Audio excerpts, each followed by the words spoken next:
Make माई गोल में। दोस्तों आज का पाठ है पाठ 7 तरह तरह के भोजन। तो इस पाठ की मुख्य बातें क्या हैं? इस पाठ में तरह तरह के भोजन के बारे में बात की गई है। हम आम दिनों में क्या क्या भोजन करते हैं और पर्व त्योहार में क्या क्या खाते हैं, इस बात पर चर्चा की गई है। कौन कौन से भोजन जीव जंतुओं से प्राप्त होता है और कौन कौन सा भोजन पेड़ पौधों से, इसी तरह अनेक बातों पर चर्चा की गई है। तो चलिए पाठ को शुरू करते हैं। आज मकर संक्रांति है। इला, इरा और ईसु सुबह जल्दी ही उठ गए थे। उनके माता पिता ने मकर संक्रांति के दिन दही चूड़ा, तिलकुट, तिलवा खाने की तैयारी की थी। इला और इरा की दोस्त सलमा और स्वीटी भी आए हुए थे। सब लोग ने जमकर दही चूड़ा और तिलकुट खाया। इरा बोली, सलमा, तुम्हें याद है ईद के दिन मैंने तुम्हारे यहाँ ढेर सारी सेवइयाँ खाई थी। यीशु ने कहा, हम लोग को स्वीटी ने भी क्रिसमस के दिन बहुत सारा केक खिलाया था। उनकी बातों को सुनकर पिताजी बोले, हाँ, हम सभी लोग सामान्य दिनों में एक ही जैसा खाना खाते हैं, जबकि पर्व त्योहार या कुछ खास अवसर पर कुछ खास चीज़ खाना पसंद करते हैं। प्रश्न 1 है, क्या आप लोग बता सकते हैं किस त्योहार पर हम लोग क्या क्या खा सकते हैं? तो देखिए, जैसे ऊपर जो बातें कही गई है कि मकर संक्रांति में दही चूड़ा की बात हो रही है, तो एक बच्चे का ईद में सेवइयाँ खाने की बात हुई, तो एक बच्चे के बारे में हुई कि क्रिसमस में केक खिलाया था। तो उसी तरीके से हर एक पर्व त्योहार में अलग अलग तरह के भोजन करते हैं। तो प्रश्न 1 वही है कि आप लोगों को बताना है कि कौन से पर्व और त्योहार में विशेष खाना क्या खाते हैं। तो पहला है मेष संक्रांति, तो इसमें हो जाएगा आपका सत्तू। दूसरा है छठ, तो खीर, ठेकुआ, रोटी व फल। होली में हो जाएगा पुआ एवं पूरी। ईद में हो जाएगा सेवइयाँ। क्रिसमस में हो जाएगा केक। दीपावली में हो जाएगा मिठाइयाँ। पूस में हो जाएगा खीर, पूरी, पिट्ठा। आद्रा नक्षत्र में हो जाएगा खीर, पूरी, आम। शनिवार को हो जाएगा खिचड़ी एवं भूंजा। ठीक है, आगे बढ़ते हैं।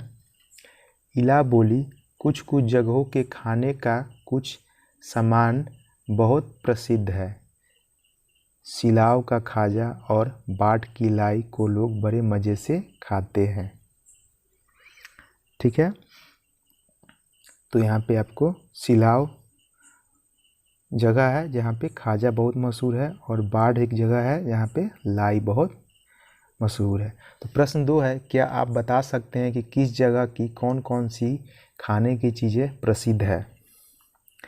तो पहली पंक्ति में स्थान दिया गया है, दूसरी पंक्ति में खाने वाली चीज़ें दी गई हैं। तो पहला में जाएगा सिलाव, तो खाजा। बाढ़, तो इसका लाई। भोजपुर का लिट्टी चोखा। मिथिला का दही चूड़ा। तमिलनाडु का इडली डोसा। आंध्र प्रदेश का इडली डोसा। केरल का इडली डोसा। ठीक है, आगे पढ़ते हैं। बच्चे बात कर ही रहे थे कि माँ बोली, राज्य के भिन्न भिन्न हिस्सों में रहने वाले लोग भिन्न भिन्न तरह का खाना पसंद करते हैं। भोजपुर की ओर जहाँ लिट्टी चोखा का प्रचलन है, वहीं मिथिला में लोग दही चूड़ा खाना पसंद करते हैं। हमारे देश के दूसरे राज्य के लोग अलग तरह का खाना बनाते हैं। भारत के दक्षिण राज्य जैसे तमिलनाडु, आंध्र प्रदेश तथा केरल में लोग इडली डोसा खाते हैं। पिताजी ने कहा ये बातें सारी। ठीक है, अब क्या है, माँ बोल रही है कि केरल में लोग भोजन बनाने में नारियल तेल का उपयोग करते हैं, क्योंकि वहाँ बहुत सारे नारियल का पेड़ है। तो केरल में हो गया आपको नारियल का पेड़ बहुत सारा है, नदी किनारे पड़ती है, समुद्री इलाका है, नमकीन पानी है, नारियल के पेड़ बहुत होते हैं, इसीलिए वहाँ पे नारियल सस्ता है और नारियल का तेल का लोग प्रयोग करते हैं खाने में। ठीक है, तो प्रश्न 3 है, आप और आपके परिवार के लोग भोजन में कौन कौन सी चीज़ें खाते हैं? तो इसे लिखना है। तो चावल, दाल, आलू, खीर, दूध, फल, दही, रोटी, साग सब्जी, पूरी एवं सेवइयाँ। ठीक है, अगर आप इससे डिफरेंट है तो आप अपना लिख लीजिएगा। प्रश्न 4 है, पिछले पृष्ठ पर आपने जो खाने की चीज़ें लिखी है इनमें कौन कौन सी चीज़ें जंतुओं से मिलती है और कौन कौन सी पेड़ पौधों से। तो बात तो सही है, तो कुछ चीज़ें जीव जंतुओं से मिलती है, कुछ चीज़ पेड़ पौधों से मिलती है। तो यहाँ 2 पंक्ति बनाई गई है, पहली में जीव जंतुओं से, दूसरी में पेड़ पौधों से। तो जीव जंतुओं से में हो जाएगा अंडा, मांस, दूध, दूध भी होगा क्योंकि गाय ही दूध देती है। ठीक है, गाय बकरी ये सब दूध देती है तो जानवर ही हुए ना। तो हो जाएगा, फिर से सुनिए, अंडा, मांस, दूध, मीट एवं दही जीव जंतुओं से। पेड़ पौधों से में हो जाएगा केला, गाजर, फूल गोभी, अनानास, आलू और बहुत सारी है, आप लिख सकते हैं। प्रश्न 5 है, अगर पेड़ पौधों या जीव जंतु ना हो तो हमारा क्या होगा। तो बहुत इंपॉर्टेंट प्रश्न है। पेड़ पौधे के बिना हमारा जीवन दुर्लभ हो जाएगा क्योंकि पेड़ पौधों से हमें अनाज, फल फूल, सब्जी इत्यादि चीज़ें प्राप्त होती हैं और जीव जंतु से हमें दूध, दही, मक्खन मिलते हैं। अगर जीव जंतु ना हो तो हमें ये सारी चीज़ें प्राप्त नहीं हो सकती है। समझ गए? आगे बढ़ते हैं। इला बोली, कितनी मज़ेदार है खाने पीने की बातें। किसी पेड़ का हम फल खाते हैं तो किसी का फूल, किसी पौधे की जड़ तो किसी का तना, किसी किसी पौधे की तो सिर्फ पत्तियां ही खाई जाती है, कुछ पौधों के तो कई हिस्से खाए जाते हैं। तो सही बात है, किसी पेड़ का फल खाते हैं, किसी का फूल खाते हैं, किसी का पत्तियां खाते हैं, किसी का तना खाते हैं, किसी का बहुत सारे हिस्से खाते हैं। तो उनको आपको लिखना पड़ेगा। यहाँ देख सकते हैं जैसे कि दिया हुआ है, गाजर है, ये सब है। ठीक है, आगे बढ़ते हैं। प्रश्न 6 है, क्यों ना हम एक सूची बनाएं जिससे पता चले कि किन किन पौधों का कौन सा भाग हम लोग खाते हैं। तो सूची बनाना है, तो खाने वाली चीज़ें इधर लिखा हुआ है और पेड़ पौधे के नाम लिखना है आपको। तो फल में हो जाएगा आम और अमरूद। ठीक, फूल में हो जाएगा नेनुआ, अगस्त, सनई। ठीक है, पत्तियां में हो जाएगा पालक, जड़ में हो जाएगा मूली, गाजर, तना में हो जाएगा धनिया। ठीक है, आगे पढ़ते हैं। सलमा बोली, हाँ जीव जंतु भी तो हमें कई तरह का भोजन देते हैं।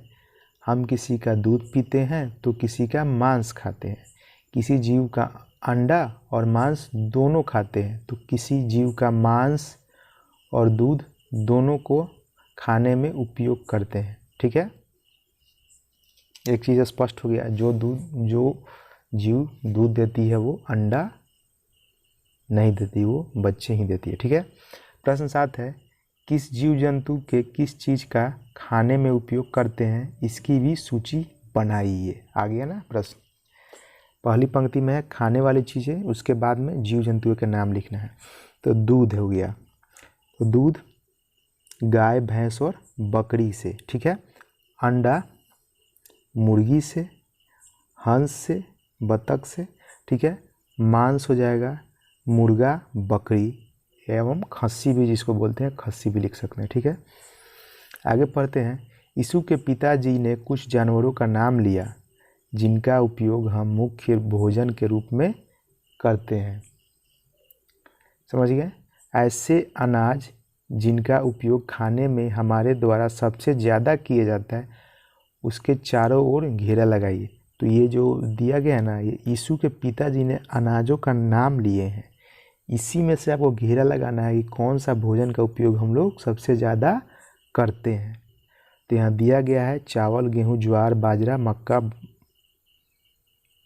बना, चना, जौ और रागी। तो इसमें से आपको घेरा लगाना है। तो इसमें सबसे ज़्यादा खाते हैं हम लोग चावल, फिर गेहूँ, मक्का एवं चना।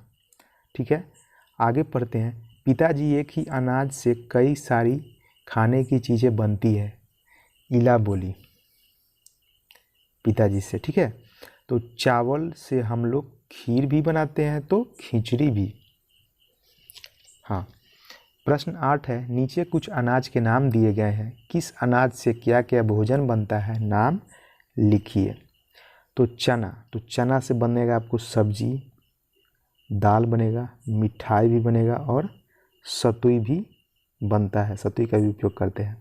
दूसरा है मक्का से आपका मक्का का रोटी बनेगा, मक्का का दारा बनेगा, दारा, भात भी बनेगा और सत्तू भी पीते हैं हम लोग।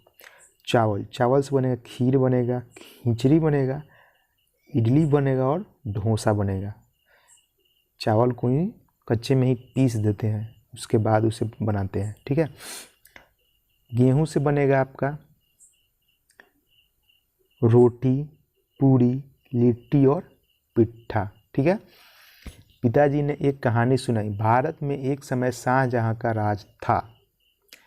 पारिवारिक झगड़े के कारण उनके पुत्र औरंगजेब ने उसे जेल में बंद कर दिया था तथा बोला कि तुम्हें सिर्फ एक ही अनाज या उससे बनी वस्तुएं खाने को मिलेगी। राजा के सामने बड़ी उलझन खड़ी हो गई। एक तो बेटे ने राजपाट छीन लिया, दूसरे खाने पर भी पाबंदी लगा दी। उसने सोचना शुरू किया। सोचते सोचते उसने एक अनाज का नाम लिया जिससे सब्जी, मिठाई, रोटी आदि कई चीज़ें बन सकती थी। क्या आप लोग बता सकते हैं कि राजा ने किस अनाज का नाम लिया होगा? तो गेस कीजिए, मैं आपको बता देता हूँ, चना होगा।